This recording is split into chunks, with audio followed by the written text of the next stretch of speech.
स्मृति ईरानी ने जब से मानव संसाधन विकास मंत्री की कुर्सी संभाली, विवाद उनके साथ हो लिए। टीवी सीरियल की दुनिया की तरह उनकी राजनीतिक दुनिया भी विवादों का धारावाहिक बनती जा रही है। डीयू के ओपन स्कूल ऑफ लर्निंग से उनके शैक्षणिक दस्तावेज लीक होने पर 5 कर्मचारियों को निलंबित कर दिया गया। इससे उनकी शिक्षा पर उठे राजनीतिक विवाद में एक नई कड़ी जुड़ गई। हालांकि बाद में डीयू ने इस बात से इनकार कर दिया कि इस मामले में किसी कर्मचारी को निलंबित किया गया है। लेकिन सवाल यह उठता है कि मामला सामने आने के कई घंटे बाद विश्वविद्यालय ने क्यों सफाई दी है? कहीं यह विवाद पर लीपापोती की कोशिश तो नहीं है?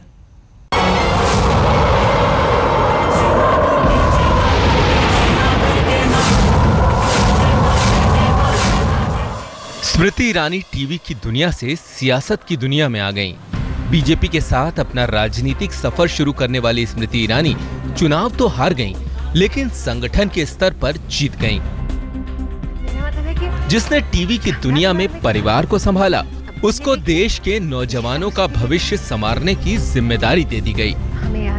मैं स्मृति जुबिन ईरानी ईश्वर की शपथ लेती हूँ कि मैं विधि द्वारा स्थापित भारत के संविधान के प्रति सच्ची श्रद्धा और निष्ठा रखूंगी। मैं स्मृति सीरियल में मेलोड्रामा के विवादों में उलझी रहीं और राजनीतिक जीवन का उदय हुआ तो अतीत के विवादों का ग्रहण उनके पीछे चल पड़ा।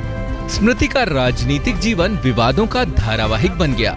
शपथ ली, उसके बाद कुर्सी संभाली तो कागज के ढेर से स्मृति के शपथ पत्रों का प्रेत निकल आया। स्मृति की डिग्री ने देश की सियासत का पारा कई डिग्री चढ़ा दिया। एक के बाद एक जुड़ती कड़ियां डीयू तक पहुंच गईं। डीयू के 5 कर्मचारियों के निलंबन ने स्मृति के राजनीतिक जीवन के धारावाहिक में नया विवाद जोड़ दिया। राजनीति का कथानक धारावाहिक की पटकथा से बड़ा अलहदा है। टीवी अभिनय का कल्पना लोक है तो राजनीति हकीकत की कठोर जमीन। राजनीति की रवायत है कि कद बढ़ता है तो शख्सियत विरोधियों की आंख में चुभने लगती है। यही स्मृति के साथ हुआ। स्मृति ईरानी को राजनीतिक पटल और शिक्षा क्षेत्र दोनों ही जगहों पर विरोध का सामना करना पड़ा। पहले डूटा ने कर्मचारियों के निलंबन पर सवाल उठाए, फिर डीयू में कांग्रेस की छात्र इकाई NSUI ने स्मृति के विरोध में झंडा बुलंद कर दिया।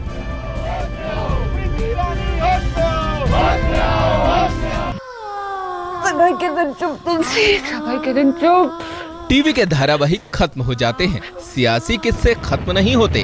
अब तक ये स्मृति ईरानी भी बखूबी समझ चुकी हैं। विवादों से स्मृति की छवि पर सवाल उठे तो आदर्श बहुरानी ने उदारता दिखाते हुए निलंबित कर्मचारियों को बहाल किए जाने की अपील की। ये सार्वजनिक जिंदगी का धारावाहिक है जिसमें आलोचनाएं खुद ब खुद नहीं आई हैं, बल्कि न्योता देकर बुलाई गई हैं। शपथ पत्र सत्य उजागर करने के लिए दिए जाते हैं, लेकिन स्मृति ने एक ही मुद्दे पर 2 तरह के शपथ पत्र देकर खुद ही विवादों को दावत दी है। अभी बहुरानी के राजनीतिक विवादों का धारावाहिक जारी है। आज तक ब्यूरो।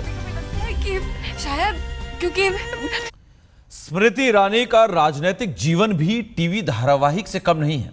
टीवी धारावाहिक में कई पेच बनाकर उसे रोचक बनाया जाता है, तो उन्होंने अपनी राजनीतिक जिंदगी को भी 2 डिग्रियों की कहानी से पेचीदा और दिलचस्प बना दिया है। राजनीतिक गलियों में 2 डिग्रियों का किस्सा फिलहाल चर्चा बना हुआ है। बात से सीखने की कोशिश की, लेकिन मां मैं फेल हो गई।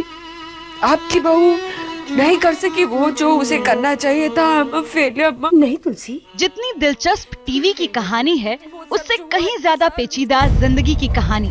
बहुरानी स्मृति ईरानी टीवी पर बड़ी दिलचस्प कहानी का हिस्सा रही, लेकिन जिंदगी की कहानी में केंद्र की राजनीति में जगह बनाई तो जिंदगी पेचीदा हो गई। पढ़ाई लिखाई स्मृति ईरानी की राजनीतिक करियर का सबसे पेचीदा मुद्दा बन गई। पढ़ाई लिखाई में 2 डिग्रियों का ट्विस्ट आ गया। जिस तरह टीवी सीरियल में याददाश्त गुम हो जाती है, शायद उसी तरह शपथ पत्र दाखिल करते वक्त स्मृति ईरानी असल जिंदगी में स्मृति लोप का शिकार हो गई। 2 चुनाव में 2 हलफनामे दाखिल किए, पढ़ाई लिखाई का ब्यौरा दिया, लेकिन दोनों हलफनामों की कहानी अलग है। स्मृति ने 2014 के अपने हलफनामे में लिखा है bachelor of commerce part 1, school of open learning, university of Delhi 1994। लेकिन 2004 के लोकसभा चुनाव में चुनाव आयोग के सामने हलफनामा देते हुए उन्होंने ब्यौरा दिया था कि वो 1996 में ग्रेजुएट हो चुकी हैं। शपथ सत्य की उठाई जाती है, लेकिन एक ही मुद्दे पर दो अलग अलग शपथ पत्रों ने सत्य पर सवाल उठा दिए। सरकार बने 4 दिन बीते हैं, विरोधियों को बैठे बिठाए मुद्दा मिल गया तो हाथों हाथ ले लिया। She has given one information in 2004, another information in 2014, so she should clarify. Sir, उनके एजुकेशन को लेकर के पार्टी में ही अलग अलग आवाजें उठ रही हैं, इसको किस तरह से? नहीं, ऐसा हमें कोई आपत्ति नहीं है। संविधान में ये कहीं नहीं लिखा है कि अनपढ़ आदमी प्रधानमंत्री नहीं बन सकता या अनपढ़ आदमी मंत्री नहीं बन सकता, इसलिए इसमें कोई आपत्ति हमें नहीं है। शिक्षा मंत्री की शिक्षा पर उठा विवाद डीयू तक जा पहुंचा है। स्वायत्त संस्थान डीयू ने स्मृति ईरानी की अपील के बाद भी अभी तक 5 कर्मचारियों को बहाल नहीं किया है। विवाद की ये कड़ी स्मृति के राजनीतिक धारावाहिक में लंबी खिंचती नजर आ रही है। आज तक ब्यूरो। वैसे धारावाहिक की दुनिया में स्मृति ईरानी ने बड़ी हिम्मत से चुनौतियों का सामना किया है। अब राजनीतिक जीवन में उनके सामने चुनौतियां आ खड़ी हुई हैं। शिक्षा विवाद में घिरी स्मृति ईरानी अपनी शिक्षा के बारे में बोलने से तो बच रही हैं, लेकिन बड़ी हिम्मत के साथ विरोधियों से कहती हैं कि उनके काम को आंका जाना चाहिए, उसके बाद उनकी काबिलियत पर सवाल उठाए जाए। आपको अपनी रक्षा पहले करनी पड़ती है और दूसरों का बाद में सोचना पड़ता है। स्मृति ईरानी ने अभिनय जगत से ही नेतृत्व के गुर सीखे थे। अभिनय में रिश्तों को साधती आईं, परिवार को बांध कर रखा, अपने खिलाफ खड़े हालात को अपने साथ ला खड़ा करने में कामयाब रहीं। राजनीतिक जगत में भी स्मृति ईरानी आदर्शों को साथ लेकर चलने की कोशिश में है। प्रधानमंत्री की छोटी बहन को मानव संसाधन विकास मंत्रालय का जिम्मा मिला तो कुर्सी संभालते ही धन्यवाद दिया। मैंने जीवन में कभी कल्पना नहीं की थी कि इतना बड़ा दायित्व, इतनी बड़ी जिम्मेदारी मुझे दी जाएगी, लेकिन मैं आभार व्यक्त करना चाहती हूँ नरेंद्र भाई के प्रति और मेरे संगठन के प्रति, जिन्होंने मुझे इस लायक समझा कि मैं अपने जीवन के 5 वर्ष देश को पूरी तरह से समर्पित कर सकूँ। लेकिन आदर्शवादी बहू का राजनीतिक जीवन भी अभिनय जीवन की तरह मुश्किलों से भर गया। अभी हलफनामों का प्रेत कागजों के ढेर में सोया था, उससे पहले ही उनकी शिक्षा पर सवाल उठे। विरोधियों ने मुद्दा स्मृति को बनाया और निशाना परिवार के मुखिया पर साधा।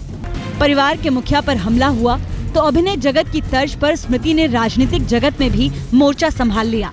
उनकी शिक्षा को देश की तरक्की में रोड़ा बताने वालों को स्मृति ईरानी ने आदर्श, उम्मीद और हिम्मत के शब्दों से जवाब दिया।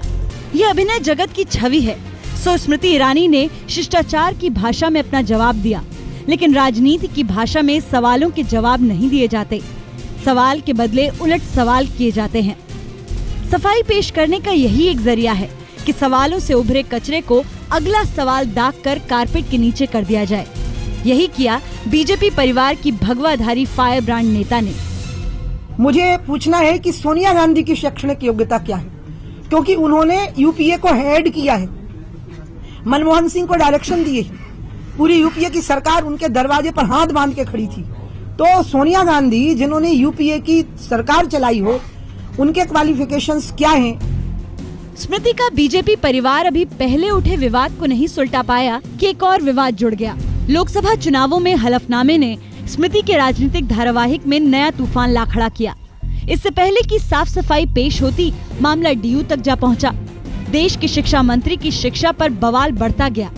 डिग्री भले विद्वान होने की परिचायक नहीं हो, लेकिन राजनीतिक विद्वानों का तकाजा है कि देश के शिक्षा मंत्री शिक्षित हो, इसलिए खोद खोद कर मुद्दे निकाले या निकलवाए जा रहे हैं। स्मृति के राजनीतिक जीवन में विवादों की कड़ियां अभिनय जीवन की तरह एक के बाद एक जुड़ती जा रही हैं।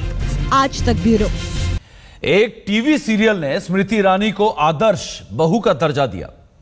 उससे स्मृति ईरानी की पहचान बनी। उस पहचान को राजनीतिक मंच पर स्मृति ईरानी ने बखूबी भुनाया और आज सियासत की बुलंदियों पर जा पहुंची। इसी सीरियल ने कामयाबी के वो मुकाम हासिल किए जो कभी टूट नहीं सके। तुलसी कहाँ है? मैं उससे बात करने आई हूँ। माँ बोले। रिश्तों के ताने बाने को टीवी पर इससे शानदार तरीके से कभी पेश नहीं किया गया था। इसी सीरियल में वो चेहरा नजर आया जो आज देश की मानव संसाधन विकास मंत्री बन चुकी है, स्मृति ईरानी यानी तुलसी वीरानी। स्मृति के लिए न सियासत आसान रही और न ही सीरियल्स में एंट्री। पहले पहल तो क्योंकि सास भी कभी बहू के लिए एकता कपूर की टीम ने उन्हें ना कर दिया, लेकिन एकता ने तय कर लिया था कि तुलसी वीरानी तो यही लड़की बनेगी।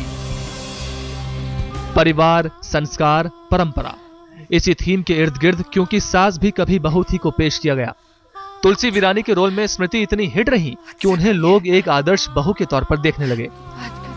बरसों बरस क्योंकि सास भी कभी बहू थी सीरियल रिकॉर्ड तोड़ रेटिंग के साथ चला। पूरे 7 साल तक स्मृति को सर्वश्रेष्ठ एक्ट्रेस का अवार्ड मिलता गया। मोदी के कैबिनेट में स्मृति सबसे कम उम्र की मंत्री हैं और सिर्फ 38 साल में स्मृति ने सियासत और सीरियल्स के तमाम रंग देख लिए। ग्लैमर की दुनिया में उन्होंने 1998 के करीब अपने कदम बढ़ा दिए थे। मिस इंडिया कॉन्टेस्ट में ट्राई तो किया, लेकिन फाइनल राउंड तक भी नहीं पहुंच सकी। बाद में उन्होंने मुंबई का रुख किया और कई सीरियल्स में रोल किए। वक्त गुजरा और क्योंकि सास भी कभी बहू थी सीरियल ने उन्हें देश का चहेता बना दिया।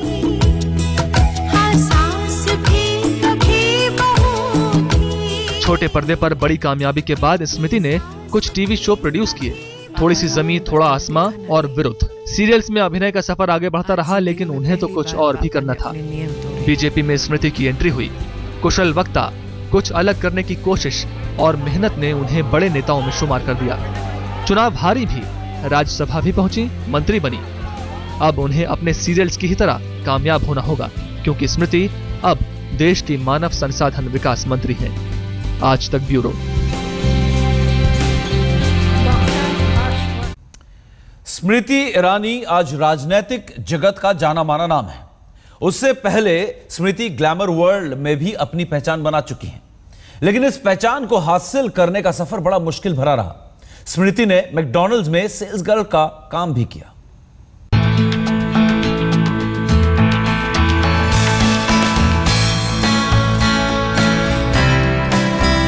हौसले और हिम्मत के साथ आगे बढ़ते जाना, फिर दुनिया भी आपके कदमों में होगी।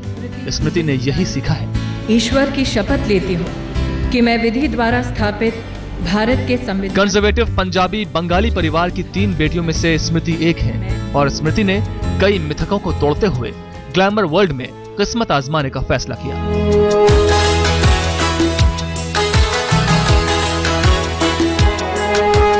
रिश्तों के भी रूप बदलते हैं। 10वीं क्लास से खुद का खर्च संभालने वाली स्मृति के बारे में कहा जाता है कि वो सिर्फ 12वीं तक ही पढ़ाई कर पाई और अब उन्हें शिक्षा मंत्रालय की जिम्मेदारी मिली है। सर कांग्रेस की तरफ से एक बयान आया है कि स्मृति ईरानी ने ग्रेजुएट भी नहीं किया और एचआरडी मिनिस्टर आपने बना दिया। Thank you. मजबूत इरादों और फैसले पर अडिग रहने वाली स्मृति ने कभी दिल्ली में घूम घूम कर ब्यूटी प्रोडक्ट्स की मार्केटिंग की। किसी ने मुंबई में किस्मत आजमाने की सलाह दी और वो मुंबई आ गई। साल 1998 में उन्होंने मिस इंडिया के लिए ऑडिशन दिया, चुन ली गई, लेकिन पिता ने इसमें भाग लेने से मना कर दिया। आखिर में मां ने साथ दिया। स्मृति को 2 लाख रुपए भी भिजवाए। वो कंपटीशन के फाइनल तक पहुंची, लेकिन जीत नहीं पाई। मां के पैसे लौटाने के लिए स्मृति ने नौकरी ढूंढनी शुरू की और फ्लाइट अटेंडेंट के लिए अप्लाई किया। सिलेक्शन नहीं हुआ। कई मॉडलिंग ऑडिशंस में रिजेक्ट हुई और आखिर में उन्होंने बांद्रा में मैकडॉनल्ड्स में काम भी किया। लेकिन जिंदगी की जद्दोजहद उन्हें बीजेपी तक खींच लाई। ये स्मृति की काबिलियत, उनका टैलेंट है कि वो अपनी बात ठोस अंदाज में रखती हैं। मैं कहना चाहती हूँ कि जो लोग सत्ता में आए, राजनीति को एक नई दिशा देने के लिए, उसे नए ढंग से परिभाषित करने के लिए, उनके पास मौका था कि या तो वो अपने सिद्धांत पर अड़े रहें या सत्ता को प्राप्त करें उन लोगों के साथ जिन पर उन्होंने भ्रष्टाचार का आरोप लगाया था। और आम आदमी पार्टी ने कांग्रेस को भ्रष्ट कहा, लेकिन सत्ता में आने के लिए कांग्रेस से हाथ मिलाया। तो झाड़ू हाथ के हाथ में है, ये तो देश जानती है। अब हाथ बताए कब झाड़ू छोड़ेगा। आज तक के कई कार्यक्रमों में स्मृति अपनी बात रख चुकी हैं। एजेंडा आज तक से लेकर पंचायत आज तक और सीधी बात में वो बेबाकी जाहिर कर चुकी हैं। मैं इतना कहना चाहूंगी कि मैं गौरवान्वित हूं कि मेरी पार्टी ने मुझ में इतनी क्षमता देखी कि जो लोग मुझे राइट ऑफ कर रहे थे, जिसमें आपका नाम भी शामिल है, वो लोग कम से कम ये तो मान रहे हैं कि टक्कर का चुनाव है और जीतेंगे। ये बात मैं आज आपसे कहना चाहती हूँ। स्मृति ने जो सोचा वो किया। परंपराओं के साथ, नए जमाने की सोच के साथ आज वो सुनहरे मुकाम पर खड़ी है। बड़ी जिम्मेदारी, बड़े ओहदे और कामयाबी की बड़ी कहानी के साथ। आज तक ब्यूरो।